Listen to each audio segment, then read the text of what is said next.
Hello, welcome to Millionaires Are Made. Today we've got an awesome episode here on a very, very important topic. It's improving your financial health with real estate. Real estate, everyone, you either love it or you don't. We got people telling you it's the fastest way to become a millionaire, but just how are we gonna do that? Well, we've got three awesome guests here today that all have a fun little tip on how to do real estate. And then you've got me, who's gonna give you a really good tip too. Here's the best tip about real estate investing. If you're looking to buy for your family, I totally support having the real estate agent that can do all the work for you. But if you're looking to invest, anytime you invest, you should know so much about your investment that you can do it yourself. So my tip is fire a real estate agent.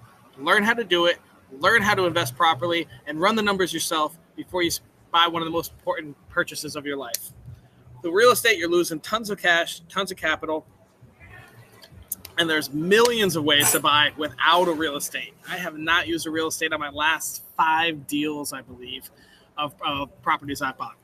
So if you want to improve your financial health through real estate investing, fire that real estate agent and learn to do it yourself. So we're going to go ahead and start off here with our first guest, who's a repeat guest. You've seen him before. I'm not sure what episode, but it was in the past, and he's back again. We're going to come bring out Quentin here. Quentin, how's your morning going? Good, man. Good, man. Glad to be here. Where are you located right now? I'm in North Carolina. North Carolina. All right. All right, Quentin, tell us, who are you? Yeah, so I'm Quentin West. I'm 25 years old, and over the past 4 years, I've been using this really unique Airbnb strategy where I can jump in with little to no money and create a incredible cash flow machine. So at this point, we currently have 40 properties. We're generating a little over $100,000 a month in gross revenue at about 40% profit. So that's what I've been doing.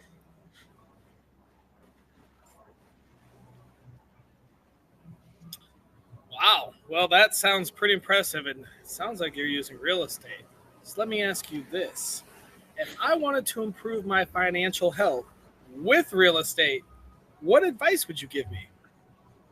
Yeah, so I'd say do exactly what I've been doing, just building up cash flow first. When I first started, I wanted to go into the BRRRR strategy and buy places, and I realized that with the very little money that I had, literally just like $6,000 on a credit card, that was going to be pretty impossible unless I got super creative. So I needed to build up my cash flow first so that I could buy more real estate long term. And so I think I see a lot of people jumping in that they want to, buy their first property with 20% down and then wait another year or two and buy another place. And 10 years has gone by and they don't have a ton of cash flow yet. They really have no wealth built up yet. So by building that cash flow machine with the tool that I found called Airbnb arbitrage, you're able to invest in many more properties, replace your 9-to-5 income quicker, and build that long-term wealth much faster. So cash flow is number one. What's the next step once your cash flow is complete? Yeah, so get to 30 or 40,000 a month in actual profit that you can then invest into either multifamily assets or something like what we're doing now, boutique hotels. So we're looking at boutique hotels. We're just taking the next step up in this hospitality model that I've learned really well. And we're investing in actual hotels that we can purchase, have that equity built in, and then the long-term wealth building and tax strategy that goes with buying the actual asset. Have you bought a hotel yet? Not yet, but we're close. We're looking every single month. That's the next step for us. Getting into a couple boutique hotels. We have some investors that are putting up some funds, and we're looking for $2 to $3 million project, under 30 units right now, anywhere on the East Coast. Cool. Well, that sounds freaking fun. So you're done with houses. You're moving to hotels. Well, let me ask you this. What happened on your life journey that taught you this strategy? Yeah, so I never intended Airbnb to be like a money-making scheme. I was in between jobs. I just quit construction. I had like 2 or 3 months of reserves saved up because I owned a home and I was living by myself at the time. And I got my real estate license, and things just didn't kick off exactly like I planned. About 2 months in, I was no longer able to make my mortgage payment. And so I had to move back in with my parents. Um, and feared that I would get kicked out. And then one day I was talking to a friend and he was like, yeah, I just inherited this house. I put it on Airbnb and now I'm cash flowing like $1,500 a month. And it was right down the street from mine. So I thought, well, this might be an opportunity for me to at least break even and then I can figure everything else out. And so that's exactly what I did. I had my furniture still in the house, threw it up on Airbnb. And sure enough, the first month I profited $1,000. The second month I profited 1,500. And then over time, I was like, well, seems like a consistent income. I mean, I'm only making $3,000 a month right now total. And this place is making 1,500 by itself. So if I get 2 or 3 of these, I can retire at 21 years old. And so I started researching no money down purchases, subject to financing, like all those crazy terms we hear about when we're just getting started. And none of that really seemed possible to me. I mean, it just seemed too complicated. I'm not a super smart guy. And so one day I heard somebody talking about arbitrage, and that just kind of clicked with me, knowing that I could rent a property very similar to the one I already had. I don't have a mortgage. I don't need good credit. I don't need 20% down. And now I can start subleasing it on Airbnb. And so within a week, I had my first arbitrage unit. And then it was time to figure out how to furnish it. And so what I ended up doing was sending an invoice to myself from my company and paying that with a credit card. That way it would go to my business bank account. I could take out the cash and then pay that for my first month's rent and deposit. And then I figured out the furniture later on. But that was about 4 years ago, and now we have 40. Nice, man. All right. So if you want to get into real estate, an easy way to do it is Airbnb arbitrage through Quentin. And I do know that, Quentin, you have some sort of course or something that you may want to pitch right now. Yeah. So everything that we do is custom at this point because we have people coming in with no properties. And then we also have 20, 30 unit portfolios that come to us and they want to make some extra money and optimize their listings, or they're seeing a downtrend in the market and they need some expertise in that area. That's what we help with, everything in between.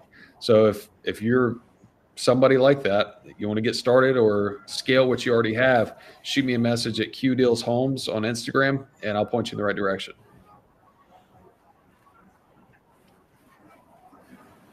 That's awesome, Quentin. Thank you so Absolutely. much. We're going to move on to our next guest, but that was very, very good, enlightening knowledge. I love it. Thank you so much.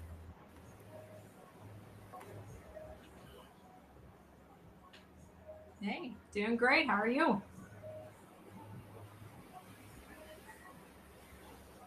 Quentin's been awesome.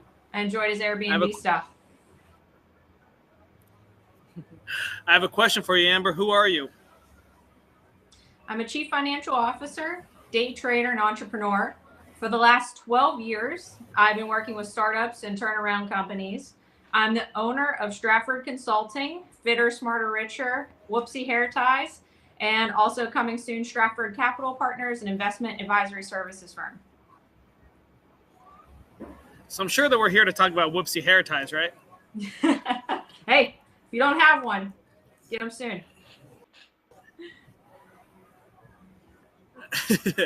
All right, Amber, I've got a very important question for you. If I wanted to improve my financial health with real estate, what advice would you give me?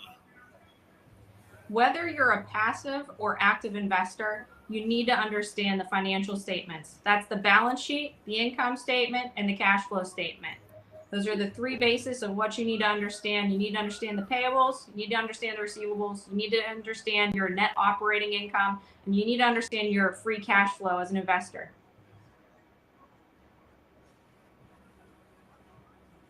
So let me ask you this. What happened in your life journey that taught you that is a requirement? So over the 12 years of helping startups and turnarounds, I've been on several real estate turnarounds. And the one thing that's really missed is understanding that free cash flow piece and understanding the balance sheet. So looking at your payables, do you have enough money to cover your payables? What are your payable balances in the buckets? Meaning what's 30, 60, 90 days overdue? And same with the AR, because when you're looking at either buying into a real estate investment or buying a real estate investment yourself, you need to understand from the due diligence piece of what the aging AR is, and then what is the business bringing in from a net operating income standpoint. And that net operating income is going to be before your paper losses, depreciation, amortization. You need to know what that is, because ultimately the NOI is going to determine what the valuation is for that property. And then the free cash flow piece is extremely important, because free cash flow means that after the obligations of the business are paid for, plus the reinvestment, so your CapEx into building expenses, that whatever's left over is what's going to be your pref, so your return on investment. And a lot of people miss that point of the free cash flow, because building CapEx, especially when you're getting into multifamily, it can eat up very quickly, and then there's a cap call. So understanding that free cash flow piece, I would say, is the most important. Let me ask you this then. Is this something you teach? The importance of a financial statement, or what parts you need to look for, things you need to check, or how to create them? Good question. So I do own my own consulting company where I go in and I help entrepreneurs, business owners create and understand their financial statements. I help build models, very easy things for them to understand. They don't have to be a financial expert. They don't have to be an Excel expert. So mostly I take what they need, boil it down, develop KPIs. I can also build a team around that. So that's all through my consulting company, Stratford Consulting. Very cool. Very cool. Yeah. Awesome. We've got about a minute left. Anything else you want to add on your tip about financial statements? Well, if you don't have financial statements, get them. So find someone that knows how to do it. And it's not that inexpensive. I've actually helped teams, one, build out all their financials, and then hire a team of virtual assistants, which are a lower cost, in order to run those. So you're not getting like this heavy expense. Like, it's achievable and affordable. Very cool. Awesome. Thank you so much, Amber. Absolutely. All right, let's move forward to Steve. Steve, how are you today? I'm awesome. How are you? I'm doing great. I live in St. Thomas, so every day is great. Nice. Steve, who are you? Yeah, hey, good morning, everybody. My name's Steve Delios. A little bit about me. I'm a self-made millionaire by my mid-30s, all through real estate investing. The cool part is I only started with about $10,000. Now I'm an international real estate investor in multiple different countries. I'm also the author of a book called What Schools Don't Teach You, Rise, Rich, and Retire. You can find it on Amazon. And it's a practical playbook that's just full of a bunch of tips and tricks for other people to become rich as well. I'm also the principal of a mentorship firm called careermentor.ca, where I teach one-on-one mentoring and I help others so they too can become millionaires. That is really cool. Awesome. So everyone go check out his book. Steve, I've got a really good question for you. If I wanted to improve my financial health, what would you recommend for me? Yeah, hey, great question. I echo everything else that the first two speakers have said, but to me, I really boil it down to picking the right property. You know, there's a term that I use called the triangle of real estate. And if you follow the triangle, you're more times than not going to be having a golden pile on your hands. And the triangle consists of three things when you're looking at a property. Number one, is it close to major highways? Number two, can you access public transportation? And number three, is there a radius of good paying jobs within a 30-minute circular radius of the property? Typically, when a property meets those criterias, what you get is you lead to stronger quality of tenants, higher paying tenants, and it really comes down to what happens at the end. More times than not, you will generally see that that property will cash flow at a higher level, and then over time will appreciate at a faster rate. Wow, okay. That's very cool. A little triangle. All right, I like that. Yeah, well, Steve, how did you learn triangle. that? What happened in your life journey that you learned? Yeah, what happened that you learned it? Yeah, you know what? To me, like anything else I do in life, it all comes down to mentorships, asking smart people what they do and doing what other people are already doing. When I did my first deal, I was a university student. I was in my third, fourth year. I was a waiter in a restaurant, and I was working with all these older guys that were all making this money through real estate. So I was learning from them on what they did to do their first deals. And then I took what they did, I reapplied it, I used the triangle, I put $10,000 down on my first property, and then I started to see the wealth come through.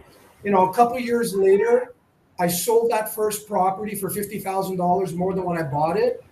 My salary that year working full-time was less than $50,000. And I said to myself, I think I'm onto something here. I just made more in one day than I did all year. And then that just kept on going. And then for all the other tips and tricks that everybody else has shared today, one thing led to another, and I just kept on inquiring. And same thing happened when I did my first international deal.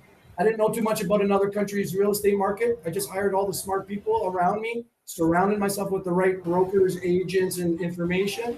And then I went ahead and acquired the properties there.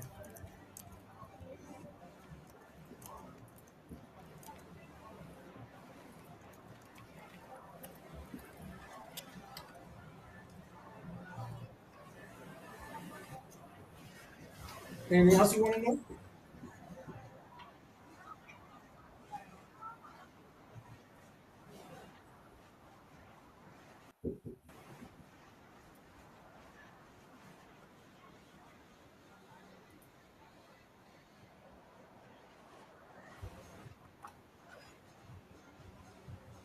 Wow, that's pretty cool, Steve.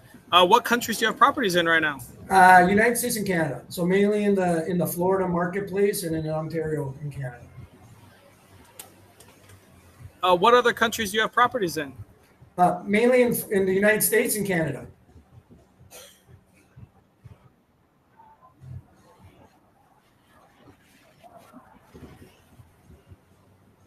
Very cool. Awesome. Well, Steve, thank you so much. I think this is the time where we're going to bring everybody out and go over each other's tips. How are you guys doing? So let's start with Quentin's tip. Can you quickly refresh us on what your tip was, Quentin? Yeah, just building cash flow first, prioritizing that as opposed to equity or anything else in real estate. Amber, what are your thoughts? So I love that. I really think that building cash flow is incredibly important right now because I'm thinking, based upon the numbers that I analyze, is that we're going to see another housing boom here. And it's going to be within the 2 to 3 years it's going to last. Right now, housing supply is, half of what it was during the 2020 boom. So housing supply is down. Also, building permits are down. Interest rates are coming down. The FOMC put out the dot plot a couple weeks ago that we're expecting another 100 basis point rate cut over the next year, meaning interest rates are going to come down. So those cap rates are going to look nice. By people not building and interest rates coming down, the supply hasn't changed. So home prices are going to continue to go up. And that's great for multifamily because more people are not going to be able to afford these single family homes. They're going to be going into multifamily. And then also from a family office standpoint, if you're looking for individuals to invest, family offices now are very hesitant in investing in the stock market because of the volatility. And that's because the first time in really U.S. history, retail traders and institutional traders are matched, meaning that they're almost a 1-to-1 ratio because of commission rates have been cut. It's very easy and accessible to access the market. So you have a lot more people, meaning shorting the market, expecting the market to go down, which ultimately there's these short covers, kind of like the GameStop squeeze that we saw. But ultimately, family offices are looking to invest in real estate long-term because they feel it's a safer investment. So this is very contrarian to Grant Cardone saying that there's going to be a housing crash, the biggest of his lifetime. Well, I don't necessarily agree with that. I'm very contrarian on that fact because most analysts that say, hey, the stock price is going to increase over the long term, it's a buy rating, they're usually in the background dumping the stock, selling it off. So Grant Cardone over this summer, I had his COO spoke in May saying that they haven't bought anything in 2023 yet. They're holding their cash. So they're holding their cash for ultimately a timing of the market where they are going to get in at. So they may be pumping the market. I'm not putting words in Grant Cardone's mouth, but it ultimately, I foresee the real estate market continuing to go up over the next 2 to 3 years. So have that cash flow ready, because it's going to be a buying opportunity. Dang. All right. Well, that's some good insight. All right. You heard that, Quentin. Keep that cash flow. We're going to be buying here soon. Steve, what are your thoughts on Quentin's tip? Yeah, I think I echo everything that Quentin says. And to me, it all starts with how the heck do you find the right property, right? And I will always stick it back to the triangle. The biggest mistake people make is they look for big urban centers, big cities, and really those aren't the variables. Stick to the triangle, find properties that are close to major arteries, close to public transportation, close to good paying jobs. And what you're going to see is not only to get stronger quality tenants, you'll be able to drive higher, rent rates, better quality tenants, which then drive better cash flow. The better cash flow you get, the more the property will appreciate at a faster rate over time as well. So it's the gift keeps on giving when you use the triangle. I love it. Thank you. Hey, Amber, can you quickly refresh us on what your tip was? Absolutely. From a passive or active investor, you need to understand your financial statements. The balance sheet, the P&L, the free cash flow, those are all crucial to understanding whether or not your investment is going to be safe from a passive side or active side. Do you have enough building CapEx to sustain and also pay your investors back? Quentin, what are your thoughts on that tip? Yeah, I think that's super important.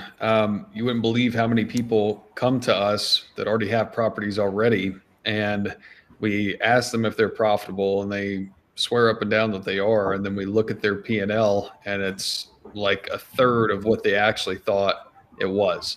Just because they didn't have their books together, they weren't inputting expenses properly or even income. They're taking distributions in the wrong way. So I think that's definitely extremely important part, especially if you ever think about raising private money. It's going to be a super crucial portion of the business. I love it. That's good insight. Steve, do you believe in financial statements? 100% I do.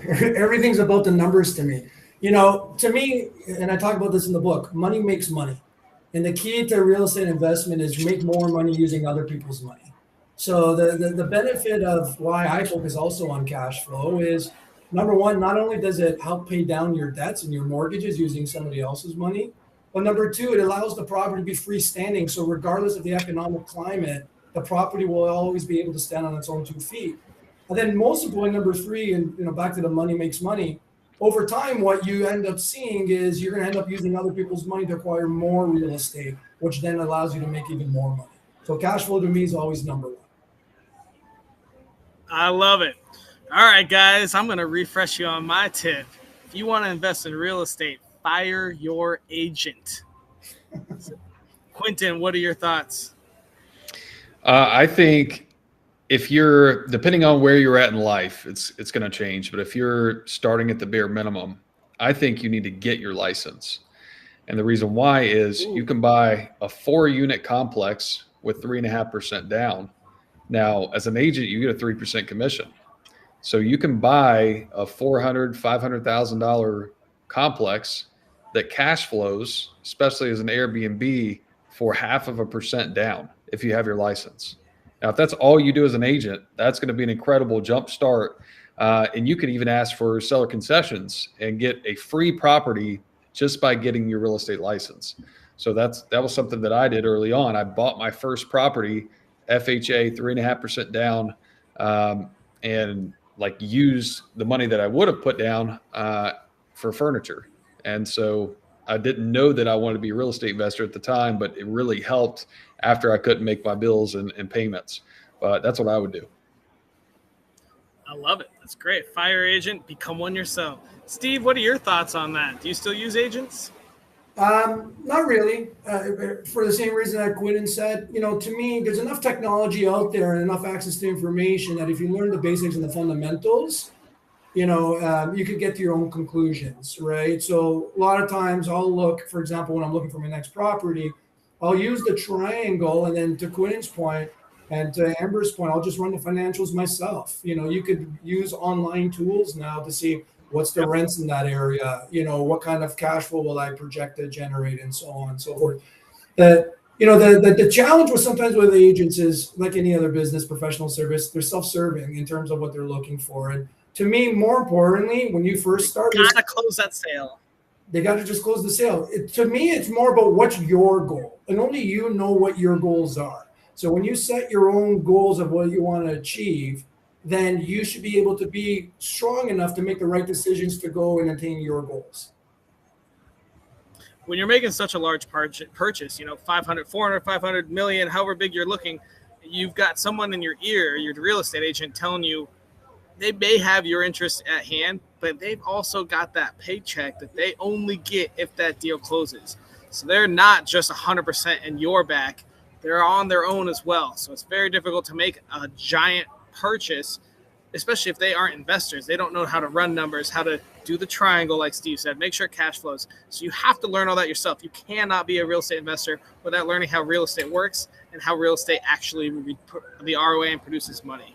So that's one of the big things, like Steve said. You got to run the numbers yourself, so there's almost no point in having an agent because they're looking just to close that sale, which doesn't necessarily benefit you. Amber, what are your thoughts? I love all of the opinions here. I think I'm in the same boat as that. Do fire your real estate agent, because one, it's going to eat up on the commissions, and no one's going to have your back like you do. So I'm in consensus with the group. Hey, Steve, do you want to give us oh, wait, we already did Steve. Great. We're done. So we are at the best part of my entire episode. I love this part. We need to come up with a challenge, everybody. It's going to have to take less than 5 minutes, cost $0, and anybody in the world can do it. What suggestions do you guys have? I'll go first. So here's the easiest tip and trick that I tell my clients. When you do your first deal, you're going to need some level of a deposit, right? So the easiest tip and trick, I will challenge anyone, find one thing you could do to generate more income today, whatever it may be, and find one thing you could do to decrease your expenses to any level today. Take that delta, start saving it, and use that as a deposit to buy your first property. That is some great, simple advice. Quentin, you have any ideas? Yeah, so I'm thinking more on like the lead generation perspective, because no matter what you're doing in real estate, you're going to have leads, whether it's wholesalers, whether it's actual deals, or private money. So I would pick one of those categories and start talking to people in those areas, getting their email information, and then just loading it into a spreadsheet. Because I can't tell you like how valuable that's been for me, because early on, like as a real estate agent, I had an email list, and then I converted that to an investor list. I started dripping out information about deals I was doing, just talking about, what I was doing. One, it helped get my name out there more. People started knowing that I was buying properties, and so they were referring deals to me, and it also helped me pick up investors that wanted to invest in my deals. Very cool. Okay. Amber, any thoughts on a daily challenge? Yeah. So if you have a goal to buy real estate, write it down. And then every day, write in a journal, take a piece of paper, and define what you did that day in order to get you closer to your goal. All right. We've heard all of these adventures. Anything you guys else can think of, or do we want to pick one of these? Remember, it's got to be something anyone in the world can do in less than 5 minutes a day. Which of these do you guys think we should challenge ourselves to do? And we will be holding you guys accountable as well. You're part of it. I like Steve's, honestly. I think that's actionable for anybody. I mean, anybody can just stop buying Starbucks or something and throw away that extra $5 into a savings account and then put that towards, I mean, it doesn't even have to be real estate. It can be some form of personal development. If it's just something as simple as a coffee, and they do, 1 or 2 a week, over time they can buy a lot of books or courses or something to further their education and self-development. Well, that sounds pretty simple. Amber, how do you think about maybe doing something like every day we decide on something to save money towards a down payment or towards an investment. I mean, I guess we're trying to stick this to real estate. So let's say towards a down payment. Every day we find some little something that we can do to save more money in order to get a down payment. Absolutely, 100%. The one thing is just keep yourself accountable. How are you going to keep yourself accountable to make sure you do it? Hopefully you're going to post in our group that we can help keep you accountable. That's a great way to do it. Yes. Steve, that sound good to you? That sounds awesome. All right, so our daily challenge will be every day, find a way to save at least $5 for your first down payment. Perfect. And that's our daily challenge. Well, awesome, guys. That'll wrap up this segment. I'll do some closing remarks, and then I'll talk to you guys later. All right, everyone. I hope I didn't piss too many people off. Sorry, realtors. You guys do serve a purpose. We love our realtors, but for investors, we got to make sure that everything is on the books and to the T to make sure that you're getting as much ROI on your investment. Buying a house can be scary. There's tons of amazing realtors out there. If you're looking just to live in it and buy one house and you just want to like reduce renting, go find a realtor, find a real estate agent. They're amazing. They know what they're doing. If you're looking to invest, you're looking for cash flow, you're looking for a fixer upper, you're looking for anything like that, you're going to have to start looking at yourself and what you know about real estate. If you're looking for a wholesale deal or a fix and flip, a realtor is going to be there to help close it, but you're going to have to really run those numbers yourself. If you're keeping it for a long-term hold, you're going to have to know that market. You're going to have to know where it's going, the appreciation, and if that market's emerging or if it's falling over. And that's something you're going to have to do on your own. I hope you guys all enjoyed it. We got a triangle. We learned all about shapes. There's a little bit of geometry today.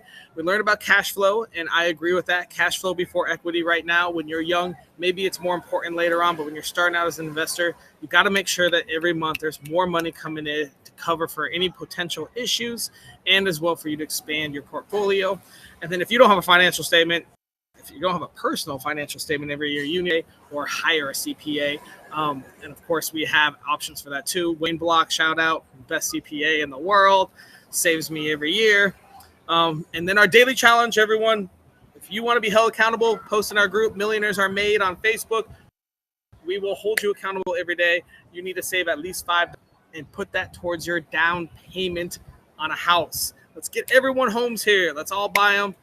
Again, thank you so much for watching Millionaires Are Made.